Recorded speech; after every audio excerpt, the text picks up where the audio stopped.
Welcome to Edge Grade Podcasts with your hosts Nabil Kabani and myself, Gal Rutner. This is episode number, what episode, Nabil? 7, I believe. Is it 7 or 8? I may have been 8. I'm not sure. We've had too many. We can't remember. We've had too many and too many beers as well. So, but this is like the most memorable one right now. The most memorable one with Imad. So it's gotta be lucky number 7. With Imad Samhat, which is the owner of Fastrack Riders and a very fast guy and a very knowledgeable guy, and have been around and raced paddock for at least 20 years. At least, yeah. But I'm not as fast as most people think. I just look fast because I'm small and I fit well on the bike, and I like to post a lot for the pictures. But yes. So the good part about your track days is you put transponders on everybody's bikes, so we know exactly how fast you are. That's true. And everybody can just go to Fastrack Riders. Is it .com or is it FastrackRiders.com. Yeah, One T. And you can see the and they can check the lap times and figure out by themselves if you're fast or not. And just ignore the fact that it's a Shopify card, because those things are not very good. We do our best. Okay. We do our best. Gal has a company that does carts. And shopping carts and e-stores and so on and so forth, and so he's very touchy about competition. Yeah, I don't like anybody that doesn't use my stores. Well, we had we had several obviously in the past. Fastrack has been around since '89. I got involved with Fastrack in end of 2014. And since then, it used to be a pretty proprietary system. Just built from the ground up, and then after that we went to WooCommerce with a WordPress website, and then after that was like a disaster to maintain, and then from there on we thought, so far, fingers crossed, it's just been, Shopify's probably been the least painful from a lot of aspects, although some of the features and the stuff that we would like to do for the website is very limited. But again, the advantages is how little of a maintenance I have to do, which is awesome. Okay, that concludes our interview. Nice meeting you guys. You can always cut it out.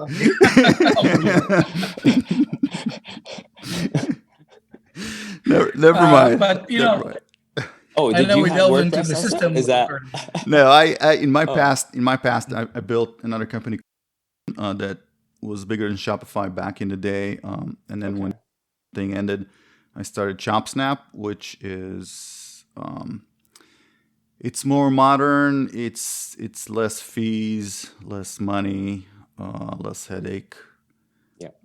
So for me, less headache is the most important thing, because I've had to deal with a lot of these in the past. So yeah, there you go. Let's talk about motorcycles before my blood pressure goes up too much. Okay, absolutely. We talked a lot about details, but in general, Fastrack. And I know you got into it after it was started, but unless you're a glutton for punishment, nobody gets to do track days. But what's your vision behind it? What we're trying to do by owning and running an organization like that? And I think I should, before you answer that, Imad, I think I should say it's someone that was your customer for a long time, and a customer of the person that owned the company before you, and a customer of the person that owned the company before that person. I started with Fastrack in 2004. So I saw you guys progress and advance from owner to owner, and once you took over, first of all, when David Cherviti passed, I thought that would be the end of it, but you really picked it up and you took it to the next level. So you obviously had a vision, and you obviously had a good team behind you, and you executed your vision. So I think from there we can go to Nabil's question, which is the vision. Yeah, absolutely. I mean, I was a longtime customer for Fastrack even before I even got involved, and I loved the organization. I loved what they were doing, but I just thought that we're not even scratching the surface of the potential of what that company can do, based on a lot of the ingredients that were available for the company. From a clientele to the location to the exclusivity at Auto Club to if you just add all the technology and also the team that was behind Fastrack, I thought it was like it was an opportunity that I was pursuing for many years, let's say the least. I won't disclose how many years I kept harassing Dave Piles, but eventually it worked out. And when it did, I had all this vision, I wanted to take a company, because I wasn't interested in just doing a track day company. I mean, that was never really the case, because I'd rather just go pay, have fun, and leave and just run on a track day. I wanted to say, I've always been a motorcycle enthusiast, and all along I always wanted to see what is the main differentiator between how we treat motorcyclists in the US versus how they are treated in Europe. I visit Europe, and it's a mode of transportation. And a lot of parts of the world, they actually use motorcycles as a mode of transportation. Motorcycle riders are respected. They're not like they're perceived over here. For the most case here, you see someone splitting the lane, somebody will try to block them. You see someone who's in the canyon, somebody's trying to run them off the canyon. There's always this animosity against motorcycle riders, and I'm always trying to find out what is really the main reason behind all that.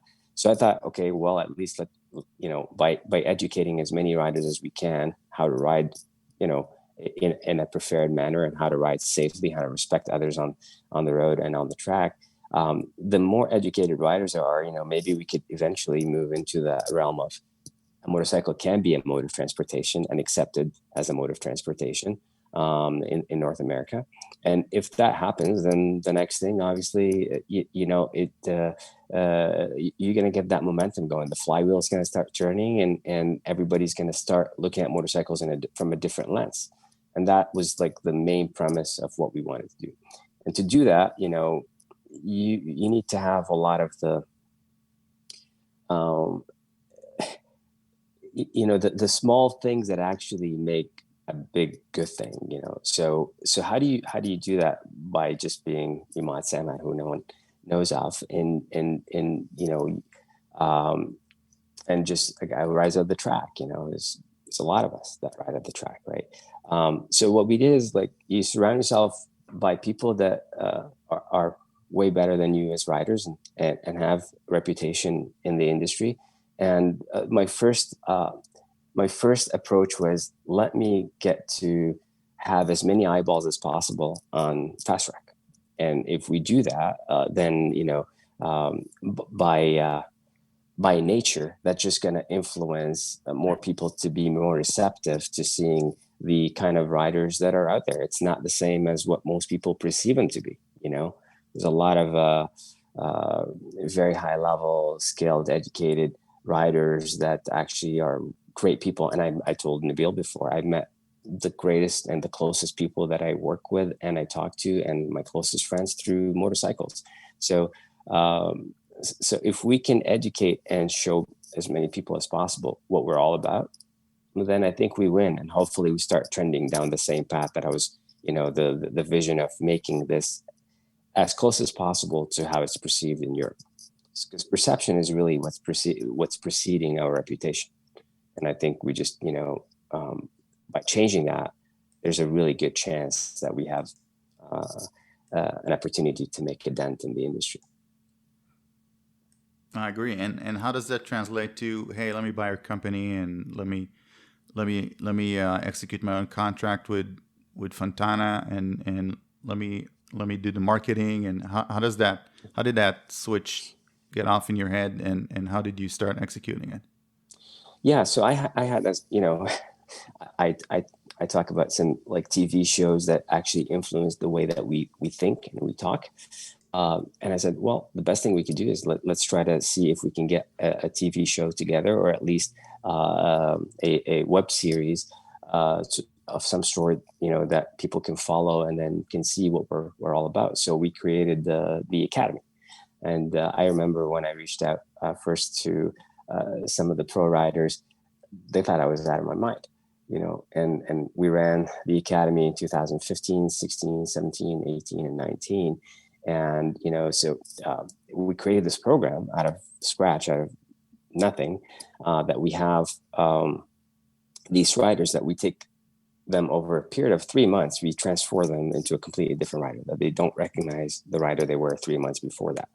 And we're thinking, how do you do that and doing it in a safely manner? Not the same way that, hey, we're just going to go do racing and the race winner is going to take all the big prize, etc. So we did a point system. We made it very enticing. We made it very encouraging. Not only that the students are competing against other students, but the coaches are also competing against the other coaches, because each coach wants to win. So it was like a multi-layered approach of how you can get all this together. And then we said, okay, let's involve social media. So we had social media voting is involved, and adding to the point system that we created.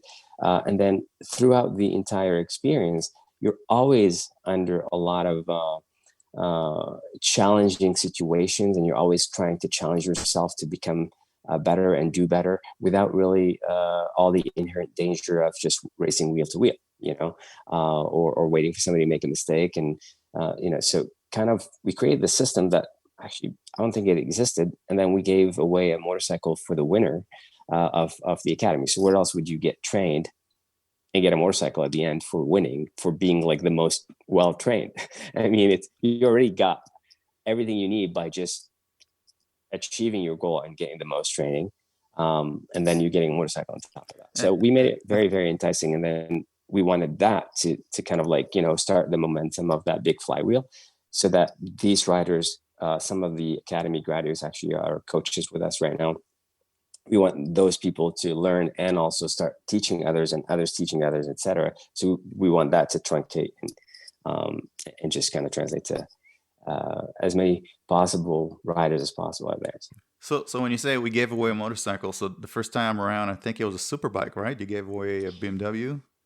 No, the first time we gave away an RC390 KTM. We gave away a RC390 Cup. Okay. That's when they first came out. I think I'd have to look back at my records, but I think the fourth year we gave away an S1000RR. Yeah.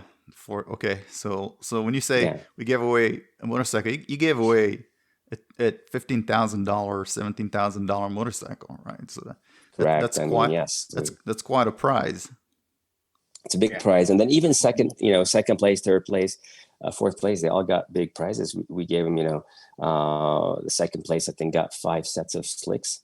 Third place, they got 6 months of, unlimited track days. And fourth place, they got tire warmers. And fifth place, they got gloves. So everybody got a lot of big prizes, so I was really stoked and very honored and humbled by the ability to get all the sponsors to help us out with being able to run a program like this.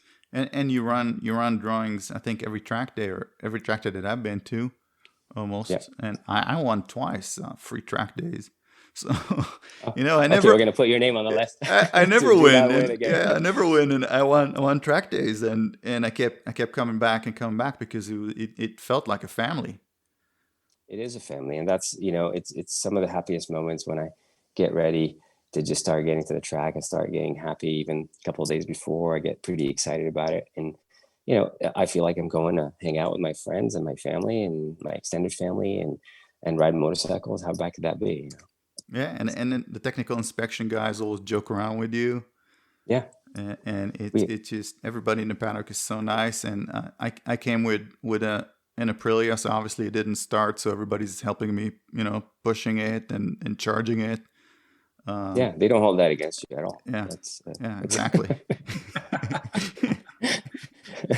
We'll let you ride anyway. At least it wasn't. Yeah, at least it wasn't a KTM, so it wasn't leaking any fluids. If it was KTM, you would have got like the royal treatment.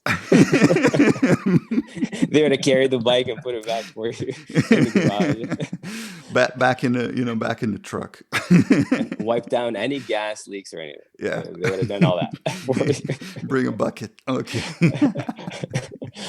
So Imad, you often tell me how part of your idea also was to basically create safer, faster, better riders, and for people not to go try their skills in the canyon, but come and do it in a safe environment. And you did the university, but you also have other training opportunities within Fastrack, right? That are still. I know university is on pause, but there's other things still happening, right? Yeah, I mean, we do a lot of the private coaching right now. People are seeing a lot of the value because, we have amazing pro coaches that help us throughout the year all the time. There's not a single event that you come and you don't see any of the top riders that are, pro coaches are helping us out. And we got the support of, USMCA, the MSF, and the MIC, and it just basically all we wanted to do is, help these riders become faster, but more importantly, safer. And a lot of the riders that have actually gone through any of our program, whether it's from RDS to Gymkhana to private coaching to university, academy, any of the programs that they went through, they give us great feedback as far as like they feel like they're working a lot less for going a lot faster and feeling a lot safer. And that's really the key goal. I mean, the lap times are not there for us to compete, and compare who's the fastest guy at the track. We made them there for safety reasons initially. I mean, that's really what we started with the lap times, is we wanted to group as many riders as possible with the closest differential speed, because we realized the differential speed is one of the most dangerous elements on a track, because if you have 100 miles an hour differential speed between someone who's going 70 miles an hour and somebody else who's going 170 miles an hour into a corner, that's a recipe for disaster. So we wanted to group as many riders as possible, as close as possible to that range of speed that they're in, so that it makes it safer for everybody. And then we reduce the number of riders that can ride at the track at the same time, so we limit that. When we do have a sellout event, most riders don't even ever think that we have a sellout. You say, well, it's kind of like, they get a little worried or intimidated that it's a sold out event, but then they realize that our sellout event is plenty of room for everybody. That's why we wanted to make sure that everybody feels comfortable and have a happy day at the track, because we all have to go back to work, most of us, the day after.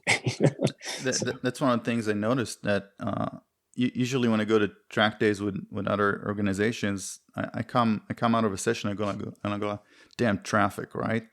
And every time I ride Fontana and I ride with Fastrack Riders, I don't come out and say, hey, it was traffic. It's always a nice open racetrack, especially towards the last half of the day. And it's always a feeling of they didn't overbook this thing just to make money. Yeah, I mean, and we, I don't know a lot about the other organizations. Neither do we really spend a lot of time looking at how they run their business, what do they do. But for the most part, like we our staff, they're cherry picked. We spend a lot of time before we hire any staff, especially our instructors. I mean, they go through a very rigorous process before they're selected. Everybody on the team, they go through that screening process pretty thoroughly, and they're all passionate about motorcycles, and they all we have paid corner workers, we have paid staff, and so we run it like an organization. It's not, I never intended initially to do Fastrack solely for the purpose of money. I mean, it was I mean, as a matter of fact, with all the stuff that we've done at the academy, it was a losing proposition. I mean, we had to spend money to run that program initially. before we got all the support that we could have gotten from the sponsors. But over time, we got better, and we're able to break even, right?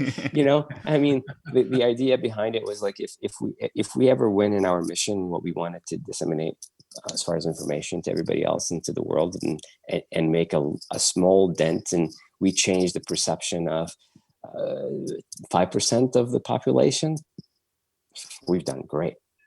That's at least a step in the right direction. I know you don't go to other track days, but some track days, at least that I've been to, I'm not saying current organizations, but in the past, someone forgot to put the cones in, right, in Willow, so I almost ran off turn one because there were no braking marks, right, and there were not enough corner workers, and they were braking for lunch, and I respect braking for lunch, but if you don't put the cones on the racetrack, what are you taking lunch for, right? You know what I mean? You didn't do your job. And I come into your organization, and I go into a Fastrack Riders organization. I know everybody's going to be there for me. The ambulance is going to be there for me if I need it. The cones are going to be where they need to be. There's going to be enough corner workers. They're going to be professional with the flags, even putting the flags up correctly. They're going to act like a race organization. And then the people that are going to be there are going to be educated enough not to get out onto the racetrack in the wrong line, right, in the race line. They're going to know to hog turn one. They're going to have good etiquette. I've seen I shouldn't say race organizations. I've seen track day organizations where you had to lock your stuff in the car, right, because people would go around the paddock stealing stuff. And with Fastrack Riders, you just go out there and you can put your wallet, right smack there in the, next to your bike. No one's going to touch it. Let's not encourage that, but yes, but we have not had any incidents, and fortunately that's been the case. So, we're very fortunate with the clientele and the staff and everybody that we have is a complete family, complete team. Like I said, we all look out for each other. I can't tell you how many times I have people come over to me and give me a phone and say, somebody lost their phone, or somebody lost their wallet, or somebody, like, they hand them over to us, and we call that on the radio and we pay somebody to come get, so it's happened many, many times. But you brought up a really good point, which is, for me, most importantly is safety. And we were, and Nabil and others, they tell me that I don't really do a very good job in actually talking much about this, but we do have a medical staff. We do have the medical staff on site at Fastrack. So we do have a medical center. We have 2 ambulances, and we have a doctor on site. So this is usually not the case in any organization, unless if you're racing in a sanctioned Motor America race, in specific tracks that they actually have a medical center and a doctor on site. So, and I could tell you, it's really, really rewarding to see how many times, like, we've taken care of many, many situations in a very, very rapid mode that, we don't know what the outcome could have been if it was different. So, yeah. And it's also, I see professional road racing folks, just doing track days, and it's really encouraging that, they trust you enough to go and in the middle of a season, just go and practice, because they know they're in good hands. Absolutely. Yeah. And, we're very fortunate, and, it's really humbling to see how fast these guys can go. Like, whenever you think you're going fast and these guys come around us, like, we're just obstacles. And it's really humbling, to ride with. I've been privileged to ride with a lot of the top pros and just see what they can do. And even if it's just for one corner, it blows my mind every single time. Their abilities are a completely different level, and their ability to not just what you see, but what they have in the bag that hasn't been even demonstrated yet. It's mind-boggling. And they do it all, and they look like they're going slow until you look at the timesheet and it's 124, and you go, how did they Yeah. How did he get there? I mean, where did he make all this time on me, right? And Yeah. that's No, why it's just, that's why there's a pros. yeah. And a lot of like our pro coaches, they're mostly running on stock bikes. And when they run on stock bikes, it blows my mind how fast these things can go. Stock. So, it's a really humbling experience. What would you say to someone that got a motorcycle, did a few miles on the road, let's say 10,000 miles on the road, and they're listening to this podcast because they like motorcycles, but they don't know how to get to the racetrack, what to do to the motorcycle, how to register, what to prepare, what gear to prepare, how to prepare yourself. Do you have some sort of a 10-minute guide of ABC? This is what you're gonna do to safely start dragging your knee. Yeah, we have all that posted on our website. So if you go to fastrackriders.com and you go into frequently asked questions, we pretty much have over 50 questions that are answered in the same manner that you're asking.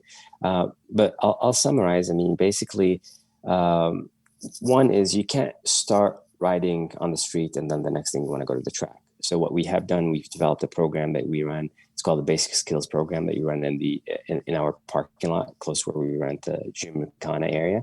So we can teach you to transition from just getting your motorcycle license into actually being a good rider, without really intimidating you at a fast track event, being on a super fast track like Auto Club Speedway, where you're hitting speeds in excess of 170 miles an hour. So that's a good start. So you can start with the basic skills program. And then once you're ready to go to the track, the big track, then we have a rider's development school. So we could actually get you through that program, how to transition from street riding into track riding. And that's a whole different aspect of skill sets that you would need in addition to what you've been doing on the street. I would say, all the skills that you learn on the track are very transferable to the street, because if you become a faster rider and you're able to react quickly and you're able to understand how the bike functions and how you can maneuver the bike safely, anytime that you're on the street and you encounter a dangerous situation, you're going to be able to apply that. So I think, a lot of people say, well, I just don't want to go fast. And, the track is not only for going fast, because we do have level 1s. And we have level 2, and we have level 3, and now we have level 4, which I'll talk about that in a second. So then you start progressing. If you want to continue down that path, or you can stay in level 1, which is basically honing in your skills for street riding. I mean, if you could be we have people that just stay in level 1 because that's all they want to do, and they come in, they have bikes that are not actually complete sport bikes. They're touring bikes, and they just want to ride better on the street, and they want to practice the skills. They want to do drills of braking. They want to do drills of acceleration. They want to know what the capabilities of the bike are, and then they go experiment, and then that just makes them better riders on the street. And then as far as like the entry to the track, a lot of people also get intimidated by, hey, I got to change I got to put water weather in the radiator. I got to safety wire everything. And it's not the case. This is not a sanctioned race, and he's going to come. We're just going to go through safety inspection. And if the bike passes the safety inspection, obviously you need to have good tires, good brakes. The bike has to be in good condition. But once you pass the safety inspection, I mean, what you're required to do is very limited. You just have to tape up the lights or disconnect the fuses. And tape the wheel weights and remove the mirrors or tape them and remove the license plate, and just very minor things that will take you less than half an hour to get the bike ready for the track. You can do them on the track, so you can do them on the track. Yeah, a lot of people come in the morning. Yeah. A lot of people they actually ride their bikes to the track. They tape it up, they do whatever, and then at the end of the day, they remove everything and then they ride it back home. Yeah, so, not recommended though. I did that one time.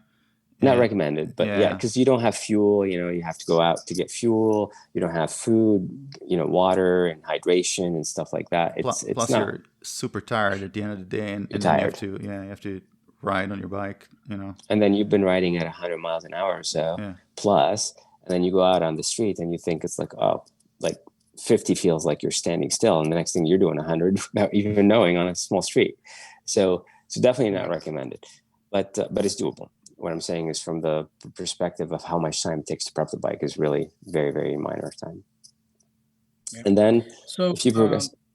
I imagine your RDS, Rider Development School, is mandatory for first-time riders, right? First-time track riders. First-time track riders. Go through the course.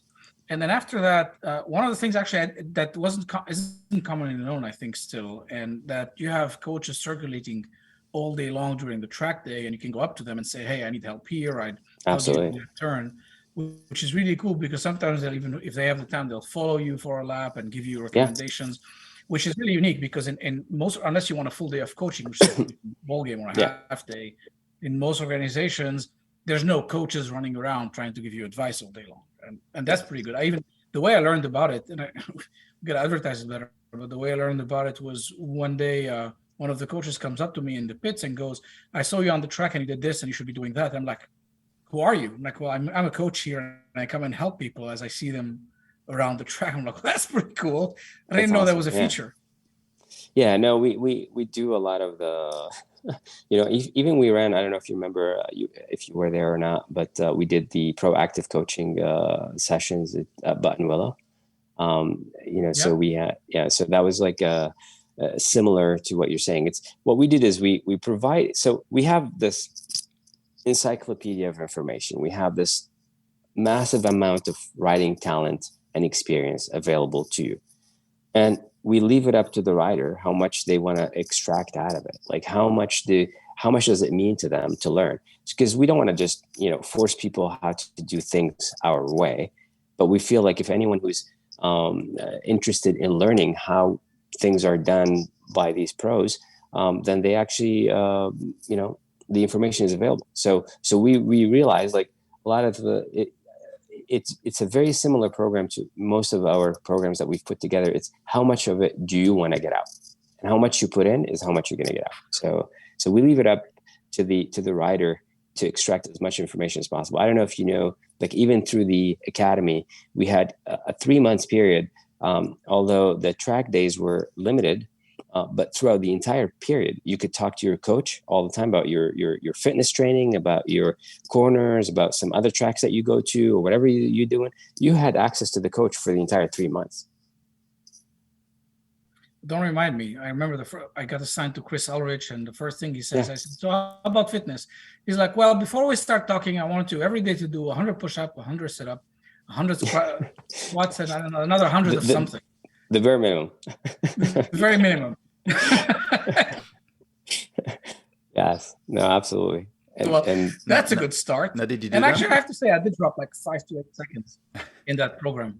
I did them. I broke them up though. I couldn't do them in one shot. I had to like do, 25 or 40 push-ups and then wait and then do another 20 and so on. But my fitness level was a lot better. I lost weight and I went a lot faster. I told you, Nabil, just go to jiu-jitsu. You don't need those push-ups. Just go to jiu-jitsu and train jiu-jitsu 3 or 4 times a week. You're covered. Right. Gal, we were happy to see him do the push-ups. That was our highlights of the day. I like even in the academy. I don't know. I didn't really. Nabil said that earlier, and I know it's a fact that I do a terrible job in advertising what we do, but because it's like a layer after layer. But I get pretty excited about it when I think about it, and not only that we wanted you to be a fit rider, but we wanted you to be physically fit rider. So part of the academy was also a bicycle race. So people were training for that bicycle race, and trust me when I say is that there was one of the bicycle races that I saw firsthand was a very high level bicycle race. It was pretty legit. So you have to be physically fit because a lot of people think, well, I'm just twisting the throttle. Why do I need to be fit? And it's not the case.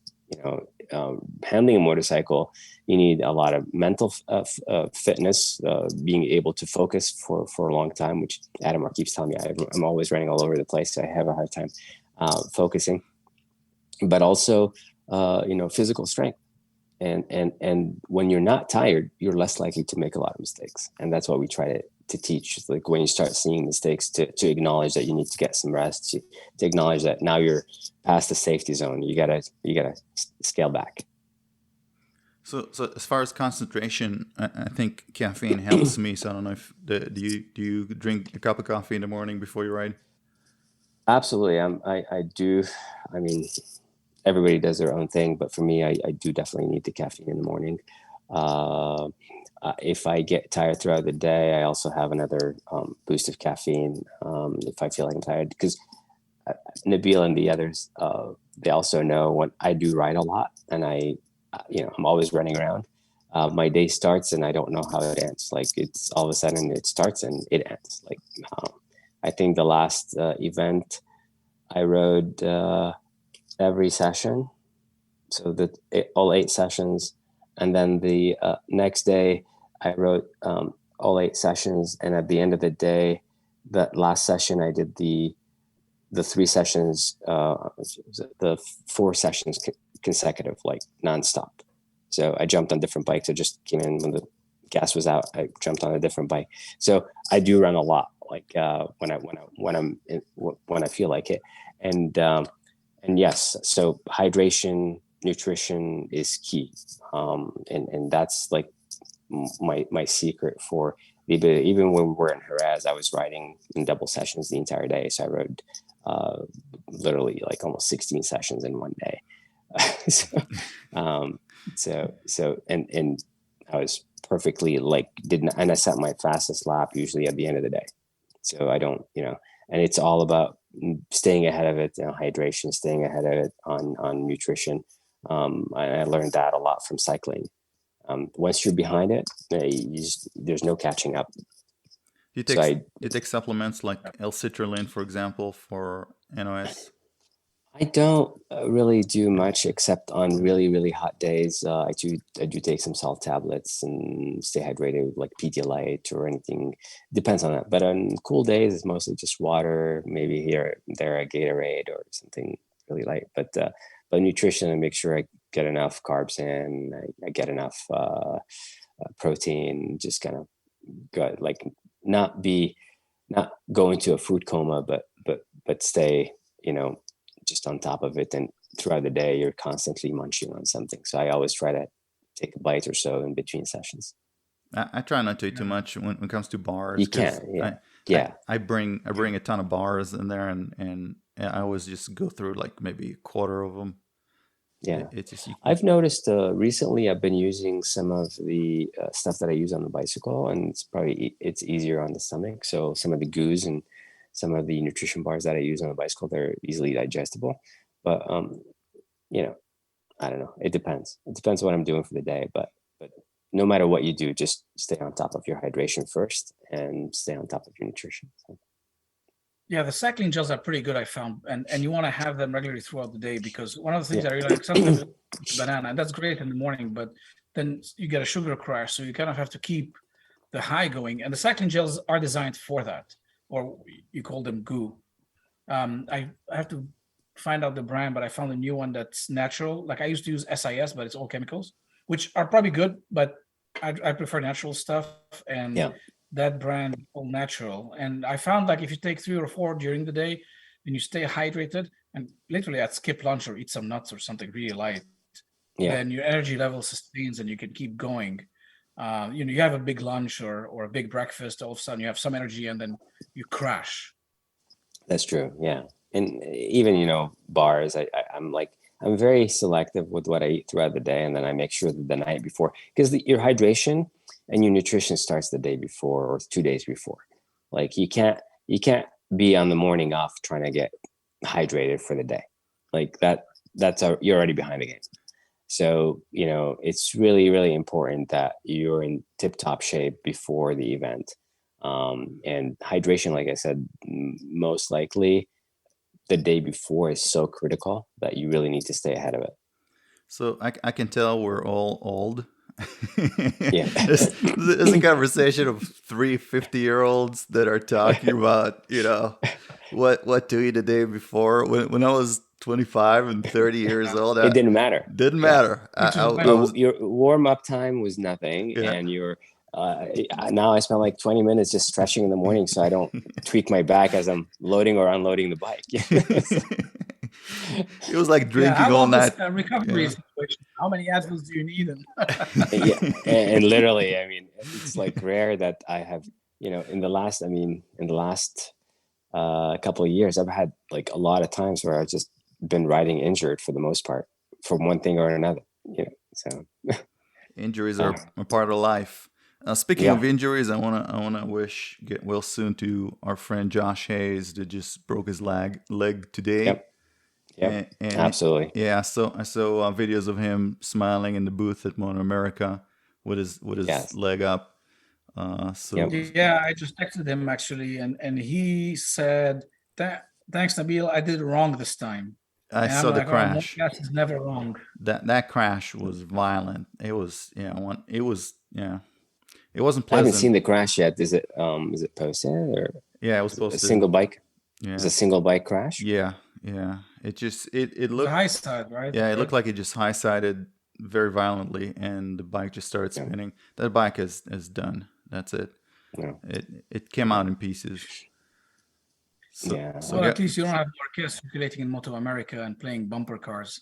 Yeah. Well, even Marquez is he's not invincible, but Josh Hayes, he seems to be invincible. So he'll come back. He was just smiling, and if we broke our leg at the track, we'd be at the hospital already. But he just put his leg up on the desk and just went to announcer duty in Moto America. Yeah, he's actually we're trying to do probably by the end of the year, after the Moto America season is done, we're probably going to do, we've done a couple of events at his camp. We've done the flat track camp at Josh Hayes. We're probably going to do another one this year. So where is it? San Diego? It's in Oceanside. Okay, that'll be fun. Yeah, Josh actually was very eloquent talking about resilience. Remember on our podcast, I think it was the first or the second, and we spent some time trying to understand, what's the mentality of a champion, what keeps you going, especially for a long career like his. I mean, the man is in his 40s and he goes and wins a race and he hasn't raced in a while, and with people who are 18 and 20 and 22, and he actually gave a very good overview of what gets him going, and I encourage people to look at that. And we tested it. So he was super tired. It was like 11 p.m. He had to get up at 4 a.m. the next day. He had his wife and the kids, and he had guests coming in from out of town. And we kept him there for 2 hours talking to him, and he kept going. His dedication and work ethics are off the chart. Yeah. He's amazing, and he's actually an amazing cyclist too. So we ride every once in a while. He doesn't ride. And now he's tied with Miguel Duhamel for all-time wins in AMA. So he's probably going to break that record. When I say probably, he for sure is going to break that record. And he's going to put that record in a place where nobody can touch that for years to come. Yeah. Amen. Slightly, yeah. Well, I mean, there's a bunch of really strong coaches at Fastrack, right? And they're all fantastic cyclists. I mean, I get Bostrom. Bostrom is a great cyclist, and he practices that a lot. But then Ulrich, who kind of looks like, he's very low key, and he doesn't look like somebody who trains all the time, and no gravitas around like cycling or anything serious about it. And he gets on a bicycle. I remember during the competition at the end of the university, he was doing like consistent 24, 25 miles an hour, just ripping around that track. And he looked completely out of shape until he got on the bike and took off. And then he lapped me. Yeah, no, I mean, these guys, we said that before, they're champions, and as human beings in general, they just their mental, their ability, their physical abilities. Definitely Eric and Ben Bostrom are off the chart natural athletes that it's rare to like. It's rare. It's hard to explain. their ability to pull some of the physical athletic things that they're able to do is it's just not natural. It's not normal. It's not human, you know. So it's 100% between your ears, and we're gonna have in a future episode. I don't know if I should say it or not. Nabil, you wanna say who's gonna be? I think 2 episodes from now. Well, we're gonna have Jeremy Toy, right? And that's and next he week. is a unbelievable fitness guy. I mean, he emphasizes fitness when he's training, but he is ripped. And absolutely. If anybody can muscle around the motorcycle around the track, this is the man. We should definitely remember to ask him a lot of questions about fitness. You think it's roids? Just between you and me, no one's gonna listen. Maybe. And then we have an audience of 4 now. And that includes the 3 of us. Look, we don't have a lot of listeners like other podcasts or YouTubers, but we have the right people. So we're not gonna sit around, spit out content for the masses. Whoever wants to listen to quality information, that for people that know what they're talking about, will listen. And whoever just consumes junk all day can go listen to Yami Noob or one of those. Yeah, I mean I like the approach. Like I said before, you could lead the horse to the water, but you can't make it drink. You just we're trying to put all that information available out there for everybody, and it's up to you to reach in and grab it. Yeah. So now let's move on to the part that why we contacted you. We have a co-host. One of us has an exquisite taste in motorcycles, and the other one just bought a KTM.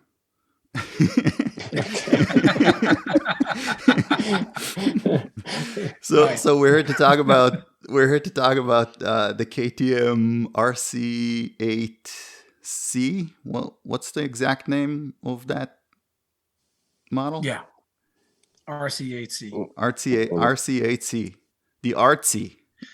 It is artsy. Yeah. I think the name comes from, so their MotoGP bike is RC16C, and this one is basically 2-cylinder, not 4. So there you go, half the number. What happened to the rest of the cylinders? They chopped them. Weight saving. They give them to the more advanced riders. Sorry, Imad, you got it. You're a much better rider than I am. I know I had the chance to get one too. You've ridden it. You've ridden so many bikes in your lifetime. You have an amazing collection, and you ride them back to back, one after the other at the track. You've just recently ridden it in Jerez. So tell us about the bike and your impressions and how it felt riding it. I mean, definitely. I've been riding a lot of different bikes for many, many years, and I think I got so used to the big power bikes, a lot of the 1,000 power bikes, and the first thing is when I jumped on this bike, I tried to ride it like a leader bike, and it's not designed to be ridden like that. So it took me a few laps to kind of put my head around it, and like, okay, I got to ride this bike differently. So it's one of the lightest bikes I've ever ridden. It's super light. It's the power to weight ratio is perfect. You feel like you're actually riding the bike, and it's not intimidating in any way. And it's so precise. The chassis is incredible. Everything on the bike fits like a glove. So overall, I was super, super impressed from the first time out on that bike. We ran pretty respectable lap times at the end of the day on that bike, although the gearing was off. It's not designed for such a track. So I need to change the gearing on it. So I kept running out of gears and hitting the rev limiter a couple of times, which you do want to do when you're braking in the bike. But, absolutely loved it. It put a big smile. And then the sound, the feel, the acceleration, the torque, the package all together. it lacks that last, top end speed and that oomph that you have with the high horsepower bikes. But I couldn't be happier than, that bike was absolutely phenomenal. And in Jerez, actually, it was even better because it was not having the gearing issues that I was having, because like you're not running out of gears. And amazing. How's the fueling on it? Does it pick up mid corner? Amazing. It was really, really well balanced bike. It picks up really well. It gets out of the corner really well. The braking on that bike is insane because it's so light and so precise. And like I kept like missing my brake markers on purpose. And I'm like, why am I slowing down so much? I just can push it even further. And I just kept pushing and pushing further. And it was like, it's almost like cheater bike when it comes to that. So it looks to me like someone that watched the videos. I think it looked to me like it really excels at putting whatever power it has straight to the ground. And I think it's the tube chassis. That's not too stiff. The chassis was perfect, and it was not hard at all on the tires. I ran both days on the same set of tires because obviously we were running out of. We had a shortage of tires at the last event, but both days on the same tires, and no problem.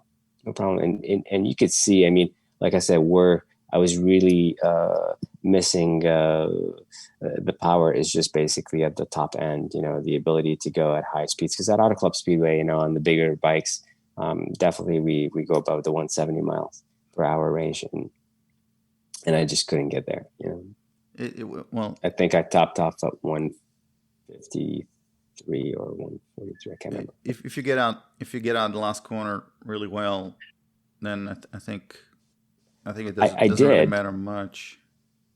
I did. It's just I ran out of gear, so I was hitting the rev limiter and I had to back off because I couldn't accelerate anymore. So it would top off and hit the rev limiter before the start finish line.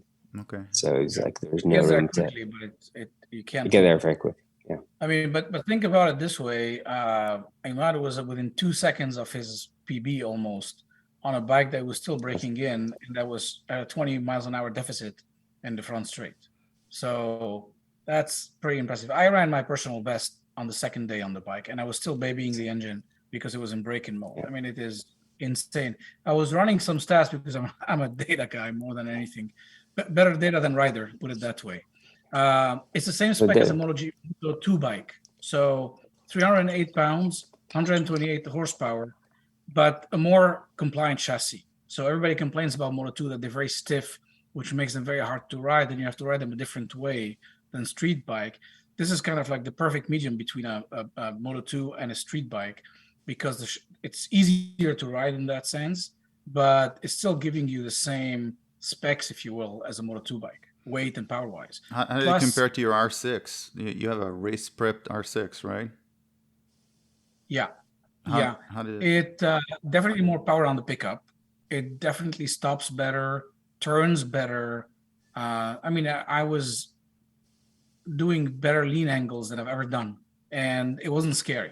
It just the bike felt it wanted to turn and it wanted to lean more, and whatever you wanted to do mid-corner, it just complied, didn't scare you for a second. The downshifting was amazing too. I mean, we ended up, Imad and I stopped using the second gear, but if you're coming in like turn 3 really fast and you want to slow yourself down and you downshift all the way to second, the bike almost slams to the ground in an almost linear fashion. Like, if I did it on the MV or the R6, I'd be like this and hard on the brakes. And especially if I used abruptly the downshift, the rear would wiggle.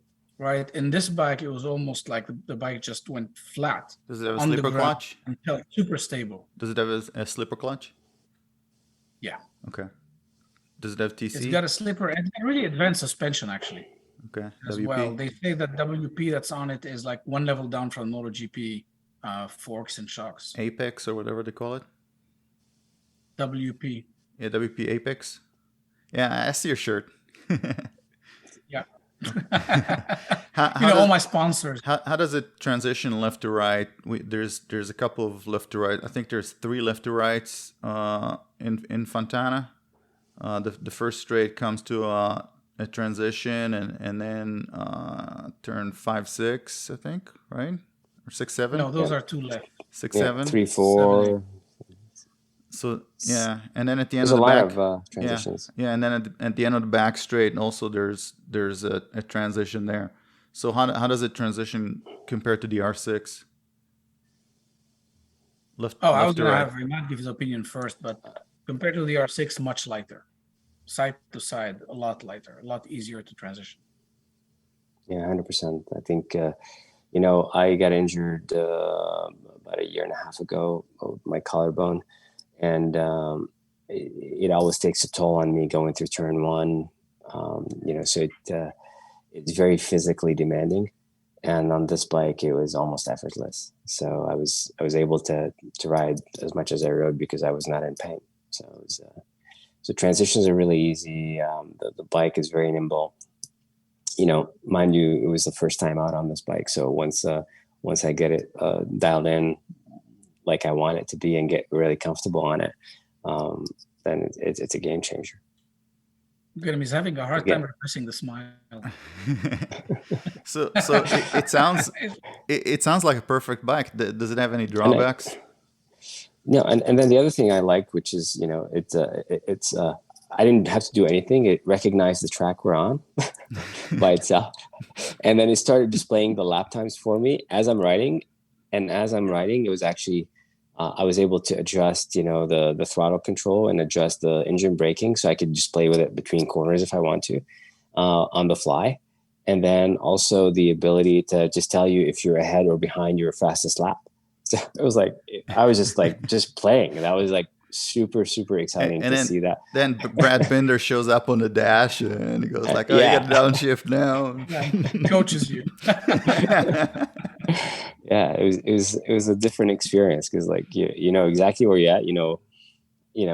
If you messed up that lap, then you can make it up on the next one. You knew exactly where you're at, so it was pretty cool. Does it have any drawbacks? Anything you would change?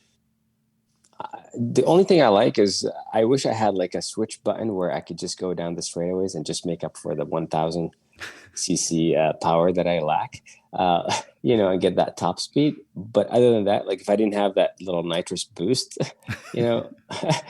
I think, everything else. I mean, it was just amazing. It's just the one thing I did not, I'm not used to in a long time is the ability to get that top end power. And I know we asked someone from KTM to be here and they didn't, but do you know anything about who makes? I mean, I know it's a Kramer or designed by Kramer. Where does KTM get in the mix between Kramer and the consumer? So the Kramer bikes, they're all actually, they're KTM motors. They have the 890 motor on the the GP2R, the GP2 890R. They run the same motor as this. A lot of the components that are on this bike, similar, if not the same as the Kramer. But of course, the design, the overall, there's a lot of things that were done specifically for this bike, that is purely KTM. So I think the right answer is it's a KTM. Okay. So the reason why I asked... Well, I mean, specifically, I think, it's a dedicated Acra exhaust that you don't get on the Kramer. Correct. The exhaust is different. I think the mapping is different. The airbox is certainly different. So they have a much bigger airbox. So I think they jammed a few more horsepower out of it and more low-end torque. Like rear sets and suspension is different too. I think you can get that suspension on a Kramer if you wanted to. They're hard to get. But typically they'll run all-ins or kind of more track day or racing type, kind of club racing type suspension. And there's only 100 made. Yeah, that's the reason why I was asking the question, because people that didn't put money and didn't get the bike, they're going to be satisfied with the Kramer, or are they going to sit at home and be sour? I think depends on the level of rider, but to the average rider, for the most part, they're probably not even, they're not going to be able to tell the difference in performance. Aesthetically is definitely, it's pretty obvious. I mean, the way it looks like $1 million. You know, it looks like a MotoGP bike sitting in your garage. You know, so it's but I think to the average rider to recognize, and that's true with a lot of the bikes out there. That's true with a lot of the bikes, that most of the average riders are not going to be able to tell the difference between a lot of these bikes from a performance standpoint at the high level. You know, there's only to a certain level that they can cap that off, and then after that, it takes a lot to be able to just push and understand the next what is the bike capable of doing. And in most cases, most of the bikes that are available on the market, even in the 300 series, you know, in the 300cc series, it's rare that you're going to see a lot of riders that are able to actually outride that bike, even at that level, you know. And that's, I think, one of the things that we talked about earlier with respect to using the bikes as a mode of transportation. I think we're kind of spoiled a little bit here, but in Europe, you know, and other parts of the world, they start off with smaller displacement bikes, and they kind of grow and graduate into the bigger bikes as they get more familiar with how to maneuver and how to handle a bike. And I think here we jump, like, I can't tell you how many people I know that they got their first bike as a 1000cc bike, you know, and, you know, I would say even running it in rain mode is pretty scary. You know, I know they scare me till today. I get scared when I get on these big, intimidating, you know, super fast bikes. And, you know, I definitely I can't ride these bikes to the limits like some of the pros can. And yeah, it's amazing. So to answer your question, in summary, I don't think they would notice a difference from a performance standpoint, but they're just more aesthetically how it looks. Okay, so guys, if you're listening, and you want one of those bikes, just go get a Kramer with an orange paint job, and slap a few wings on it. That's completely taken out of context. I did not say it. Oh, okay, guys, don't do that. I never said anything. Don't get a Kramer. Or talk to me. We'll get you a similar KTM. Yeah, just wait for a used one to go on the market. Yeah. Well, you know, who knows? I mean, you know, it's the recent announcement also with KTM distributing all the MV boosters in North America. That's Nabil's wet dream. I mean, he's got an MV and a KTM. He's going to get all of his leaking motorcycles in the same place, right? I thought he actually was behind the deal. He was. For convenience, you know, I politely asked him. So, are you gonna supply those dealerships with squeegees to go clean the floors? Supplies them with unlimited funds. Yeah, no, I mean, you know, it's something about obviously, you know, Nabil's seen my garage before. It does look like a motorcycle shop, but you know, a lot of the bikes that are out there right now, I think somehow in the last 2-3 years, every manufacturer just stepped it up. Like every bike that's out there right now is a different level. I feel like right before, you know, 2020 to 2019, the bikes were kind of like at a stable place. And now in the last 3 years, it just seems like, you know, buying a bike that's 3 years newer than it was 3 years ago is a whole different bike. And, you know, I feel that pretty much on every bike that I've ridden recently. Like, you know why? Compared to the original. You know why? It's 2020. So it was the same thing with the last recession. Once a recession comes around, everybody just puts their heads together and nobody goes home. Everybody just starts to figure out how to survive in the market, and then they just come in with better and better products. I mean, across the board, like every bike, which is it's a really good place to be in right now if you're looking out to purchase a new bike. The new bikes, like I would say, if you buy a newer bike now, it's not like it's a completely different bike across all brands. You know, I mean, obviously, it's best if you buy a BMW and a KTM because those are the best. Well, I mean, all kidding aside, the BMW stepped it up really, like World Superbike. Now they're in the top 5s and serious contender. Whereas, like, you know, the first year always they were developing the bike and you stumble, but now it's really at a level where it's on par with the top bikes, and these bikes have been under development for years and years. And there's a new announcement coming soon here that, you know, can't really discuss yet, but but that's also, very, very exciting stuff from BMW. So. Okay, so when you say I can't discuss yet, now that's all we can think about. Exactly. That's what I wanted to do, is just get people to think about it. Just think that there's something exciting coming so we can hear the from BMW, it is also going to be very, very interesting, because it seems like all of a sudden right now, a lot of manufacturers are developing these very unique, kind of like the RC8C. And, Aprilia released their what is it? I can't remember how many the RC, the other X. Trent, yeah, or whatever it is. But I think it's also a 100 bikes limited edition, I believe, right? Yeah. So and then you see them 2 seconds later at an auction selling for triple the price. Oh wow. Yeah, they should do what Ferrari does, which is if you're going to get a limited model Ferrari and you're going to sell it immediately, they're not going to sell you another Ferrari.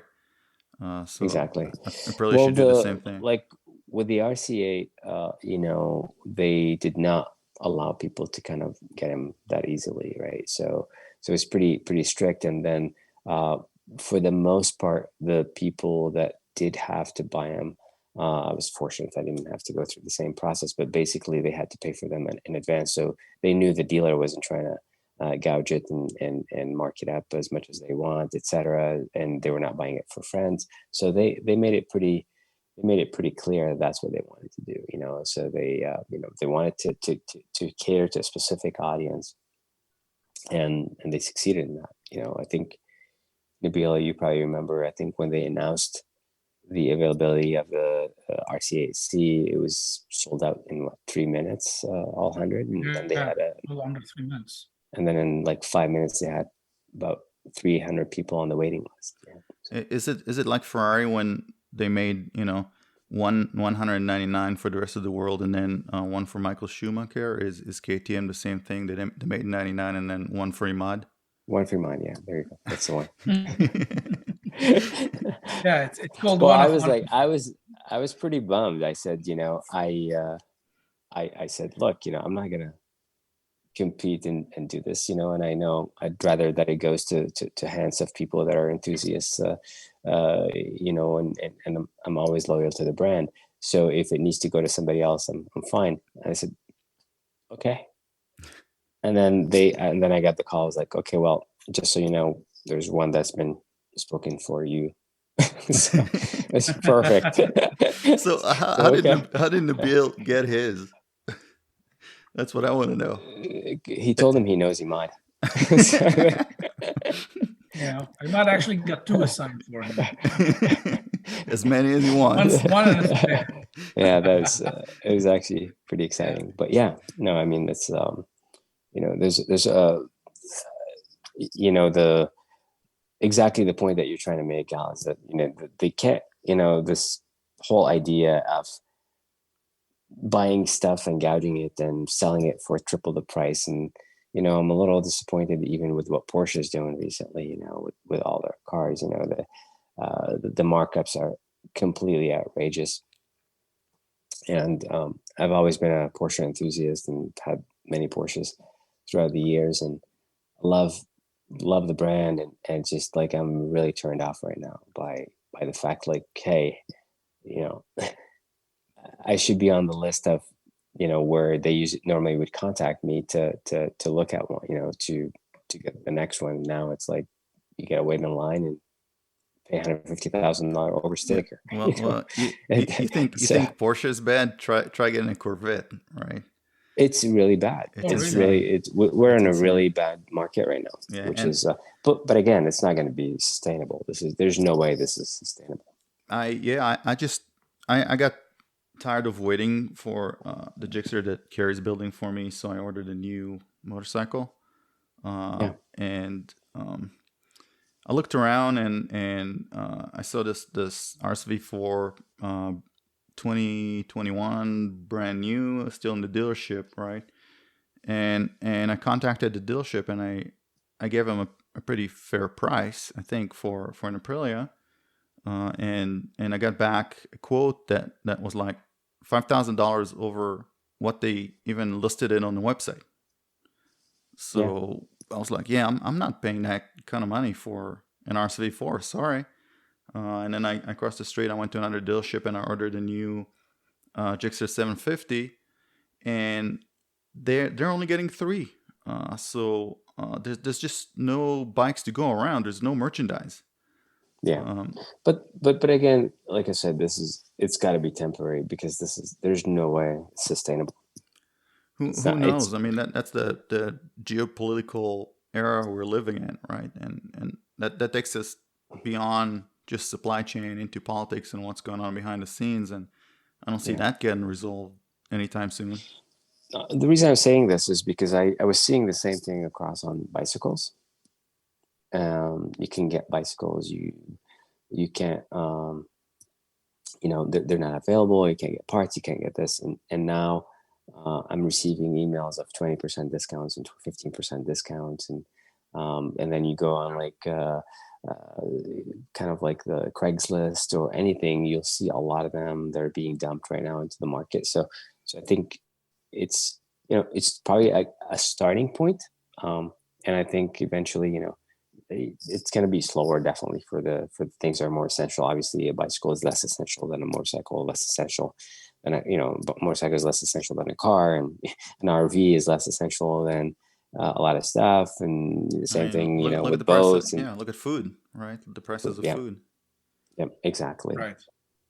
Yeah. Right. No, there's actually already some signs that, depending on the brand, some cars are going back to the promotion. So you get a special APR, or you get off of MSRP.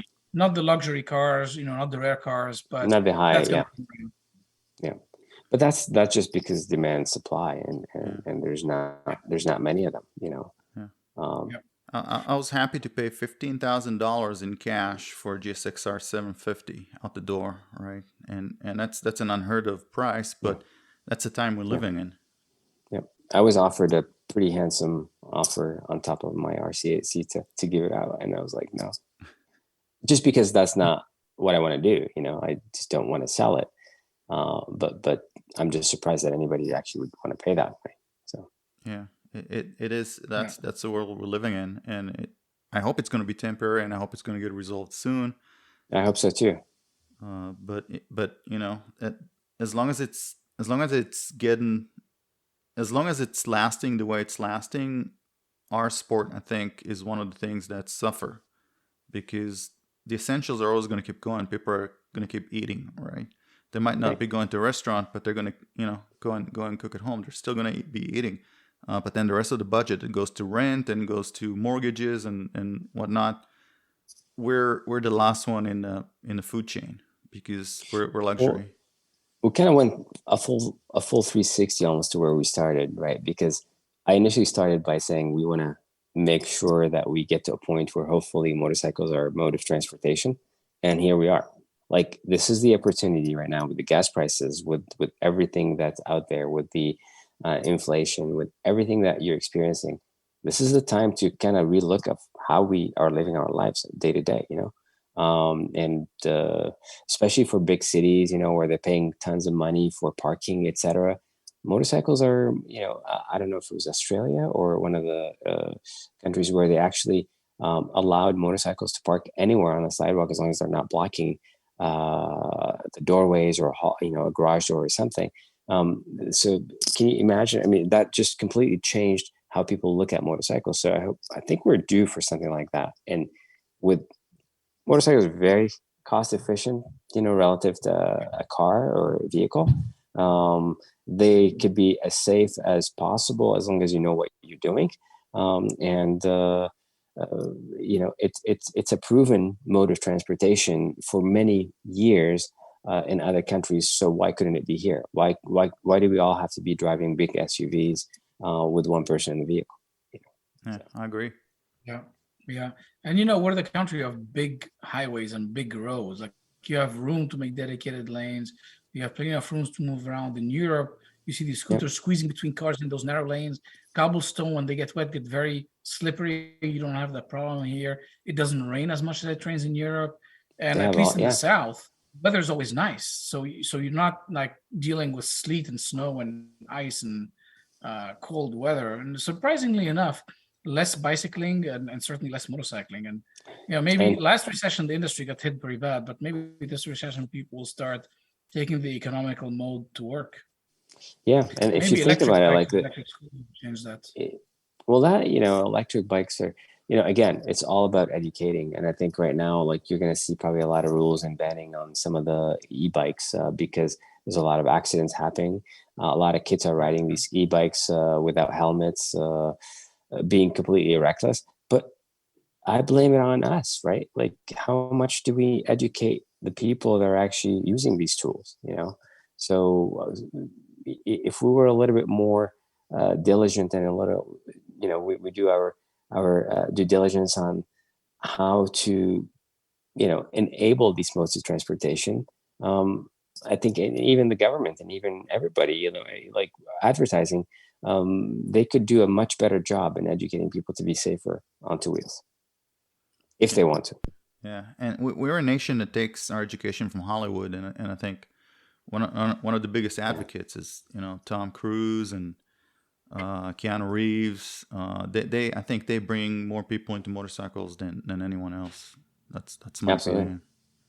And that's why the whole premise of what we were trying to do with the Academy was to actually get exposure and get influencers into the equation that could help us disseminate this information and help us, relay the message. Yeah, the problem, I think, is our lawsuit happy culture. If somebody like Keanu or Tom Cruise went out and encouraged kids to ride motorcycles, he'll get sued by the parents of the kids that crash. And so they're not out there publicly saying, look, this is a great mode to move around. Yeah. Sadly. I think it's just it's just a kid seeing a movie, looking at the motorcycle and saying I want one of those. So I think that's a service they bring. But yeah, I don't want to say it's sad we take our education from Hollywood and from content marketing, but that's life. That's how we're getting educated instead of getting our education in school. So I think if the motorcycle industry wants to penetrate a segment of the market, I think that those are the channels we need to take. I mean, going to LA for me is without traffic is less than a 2-hour drive, right? But with the way it is here in California, I just dread going to LA because sometimes it's a 4-hour drive. There's so much congestion, there's so much traffic. Like, there's no one that needs motorcycles more than us here, specifically in California, Southern California, and not to mention the Bay Area and other places. So big cities, San Francisco, New York. New York, probably they have the disadvantage of the weather, but at least half of the year, they could take advantage of it. So I think it's just a matter of educating a lot of these riders and parents and people, and being kind of controlling the outcome of what, the recklessness and everything that comes with it. If everything you want to do is just get a motorcycle and just kind of go and rip through the canyons and use that as your racetrack, then obviously we're doing something wrong in educating the riders what they need to be doing, what should be doing, because that's definitely not a cheap track day. It's a very expensive track day when things don't go right, and things, when there's a possibility of something going wrong, it would, and things are good until they're not. And when they're not, some people are very fortunate that they can actually get a second chance, and others are not as fortunate. So yeah, I was one of those very fortunate ones that I got a second chance. So I think everybody has a story. And the reason why almost everybody has a story is because we all had bad education until we stepped on a racetrack and got the right education from the right people. It's amazing how I rode and not knowing what I know now. Like, it fascinates me. Like, how did I actually survive? Yeah. It's and not only that, but it's way more fun when you know what you're doing. So It's a sport. Yeah, I and mean, if you have a mad style, you realize that the canyons are dangerous, and you go buy a track organization. That's one way to do it. That's it. You do that. What do you say, Nabil? Some people do track days, he'll just buy them. So, some people buy them. Yeah. Okay. I'm happy to pass on the baton. So, So what are you saying? It's for sale? everything is for sale for the Oh, right you heard price. it. You heard it here first, folks. Everything is for sale for the right price. But honestly, like, the whole fast track experience stems from passion, and it's pretty obvious and pretty evident. I think anybody who knows me and sees how I have, a lot less interest in many other things, and this is like my passion. And I get excited and my eyes light up when I talk about motorcycles. I don't see a lot of things in my life, at least, that kind of get me to that kind of level of excitement. All right, I got a tough Well, question. It gets now. very real. Most of us between. Go ahead, Nabil. Go ahead, Del. Well, I was going to say, most of us between sessions, we'll just flop ourselves on a chair and try to take a breath so we can get ready for the next one. And Imad is zipping around the entire track saying hi to everybody. I mean, it's true you meet a lot of cool people at Fast Track, because I don't know if it's LA or the fact that it's close to the garages, but there's something that attracts like a lot of CEOs and executives and people who own companies. I mean, I was sitting next to the CEO of Dunlop for years before he retired. The next day, it's like a guy who has like 1 million followers on Instagram, who turns around companies, and basically companies pay him to teach how to turn around a company. You meet fascinating people, but like, he would not sit between sessions. He's always zipping around, talking to people, making sure everybody's happy, everybody's comfortable, see if they need something. I mean, you can see the passion in action. He's the host, right? Okay. He's the host. I mean, it doesn't bother me at all doing it. Like, I love doing it. I really enjoy doing it. And, when David Piles and I were talking, he's like, Imad, you're not going to be riding much once you take over Fast Track. And I was like, I wonder why. Like, let's just see, But literally, with the exception of the time where I actually hurt my collarbone and I was injured and I couldn't ride, I did not miss a single event, and I rode pretty much in every single event. And I rode the tires and the wheels off these bikes, and it was just it's the most exciting feeling. So. Now I have a tough question for you. I think a lot of people read the articles and heard the rumors about Auto Club Speedway and the future of Auto Club Speedway. Do you have any insight to that? And if that actually comes true, do you have a timeline? And do you have a plan, an alternate plan for another venue if anything happens there? Yeah. I mean, obviously, there's all these contingency plans that I'm working on in the background if that does happen. But I've also learned a long time ago not to worry about things that are still not decided yet, because how many things we worry about that never happen, right? So I only worry about the things that I can control the outcome, and this one I can't. And as a matter of fact, most of the management team at Auto Club don't have a lot of the control over the outcome of what's going to happen. It's NASCAR is making the decision. But this is not new. This has been in the talks for the last 7 years. Yeah. So at some point, I think, with the current situation, with how difficult it is to get construction workers and to get material to build, etc., that may play to our advantage, that this decision would be either postponed or completely revisited.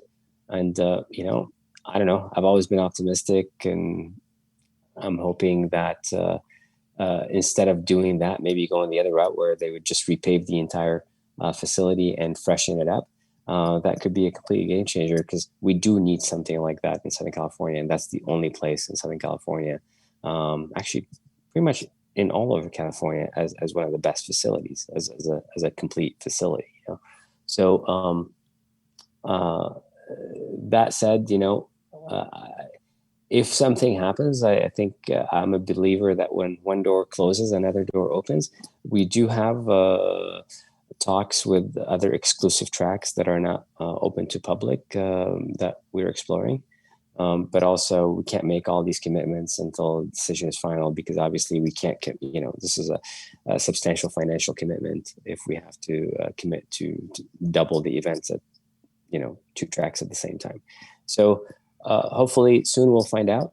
But I know NASCAR has announced their schedule for the year that they're running in end of February. So at least I would say, first part of the year we're good, and then we'll see what happens. Right, but it's nothing new. And as of today, as far as I know, as of my interactions with our club, even as of as yesterday morning, there's no decision has been made. So, but we do hear a lot of rumors. So yeah, that's the thing about NASCAR. They're so big, and surprisingly, they're a nonprofit, which doesn't make a lot of sense, but they're so big that I heard someone say that they can run an event without any crowd and still make money. So, because of the sponsors, I guess. Yeah, and the TV deals. So I think it's not always ideal when we're at the mercy of an organization that already tried to kill us once, right? With AMA.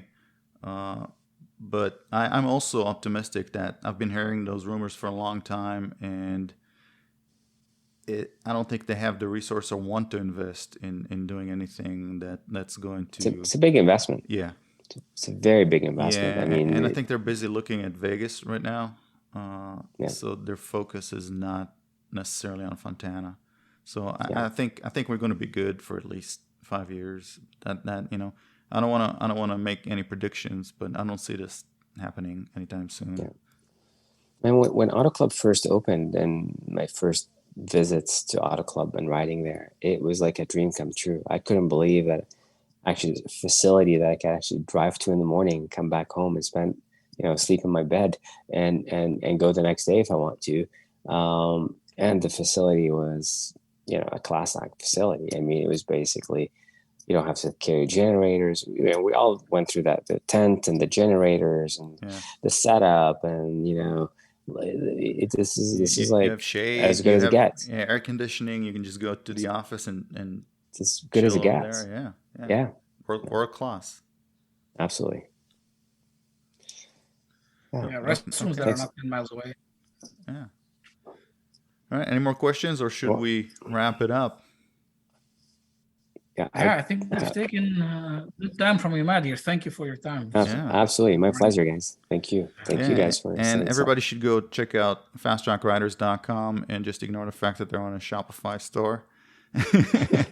and really, if you want to do a track day, just know from personal experience, this is the best organization I've ever encountered, with the exception of really private track days, which are on a completely different level financially. So for the $300 that you're paying to use a world-class NASCAR facility with power outlets, RV parking, shaded garages, air conditioning, a track that goes half on the oval and half on the infield, so you can feel what it is to go 170, 180 miles per hour in an angle on an oval of NASCAR, and then go down and do a quote unquote regular motorcycle experience. This is really the best option that anybody has that lives on the West Coast, I think. And one more thing, just gals, if I may, is that again we emphasize on safety. Is it's one of the tracks that has the most runoff when it comes to just not only runoff on dirt and onto boulders. It's a runoff onto actually asphalt. So that's why we feel it's a great combination of training and coaches to be there, just because of the fact that they can actually push these students to do all these drills in a safe manner, and even if they do run off, they're just going to be on asphalt and ride back in. So. Yeah, because you can switch different configurations in there. So if you miss a corner, you just keep going. You're in an asphalt, and you just come back into the racetrack. Nothing happened. Absolutely. Yeah. All right, Imad. Yeah, thank you guys. Thank you for All right, Imad. My Thank pleasure. you very time. much. Thank you. You guys Great have a great time. evening.